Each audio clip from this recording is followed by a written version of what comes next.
পাহাড়ি জীবনের ভালোবাসা আর মাটির ঘ্রাণে গড়ে ওঠে এক অনন্য সৃষ্টি, আমাদের দেশি মাটির পাত্র।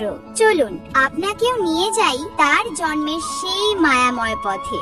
সবার আগে পাহাড় থেকে আনা সুগন্ধি নরম মাটি একটা বড় পাত্রে ঢেলে তাতে পরিষ্কার জল মিশিয়ে দিই। তারপর মোটা লাঠি দিয়ে নাড়তে থাকি যতক্ষণ না কাঁকড়, শেকড় আর অপ্রয়োজনীয় টুকরো আলাদা হয়ে যায়। ছোট ছাঁকনি দিয়ে ধীরে ধীরে ছেঁকে নিই যাতে থেকে যায় শুধু সবচেয়ে মোলায়েম মাটি, যা পাত্র গড়ার জন্য একেবারে নিখুঁত। এই ছাঁকা মাটিটা ঢেকে রাখি 2 দিনের জন্য, যাতে তা সেট হয় আর নরম লচেলা ভাব পায়। 2 দিন পর তাতে মেশাই অল্প সিমেন্ট, যাতে পাত্রটি শক্ত ও টেকসই হয়। তারপর মাটিটা বস্তায় ভরে ছায়াযুক্ত জায়গায় রেখে দিই। ওপরে ভারী পাথর চাপা দিই যাতে অতিরিক্ত জল বেরিয়ে গিয়ে মাটি জমে ওঠে। 1 সপ্তাহ পর সেই মাটি খুলে নিই, পায়ে মেখে নিই যত্ন করে যাতে তা নরম, ইলাস্টিক আর প্রাণবন্ত হয়।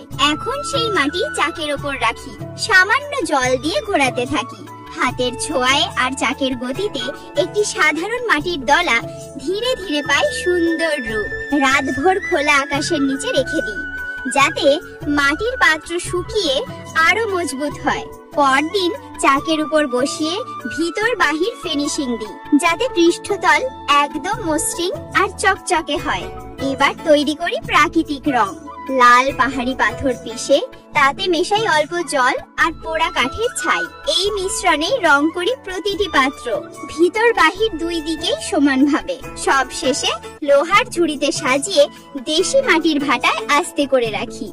ভাটার দরজা ইট আর ভেজা মাটি দিয়ে বন্ধ করে দিই আর প্রায় 12 ঘন্টা পোড়াই অগ্নির তাপে। অবশেষে যখন ভাটার ধোঁয়া মিলিয়ে যায় তখন দেখি জন্ম নেয় আমাদের গ্রামের সেই সুন্দর মাটির পাত্র, যার প্রতিটি ছোঁয়ায় মিশে আছে মাটির ঘ্রাণ, পাহাড়ি ভালোবাসা আর সরল জীবনের সুর। আপনি কোন ধরনের মাটির পাত্র পছন্দ করেন কমেন্টে জানাতে ভুলবেন না।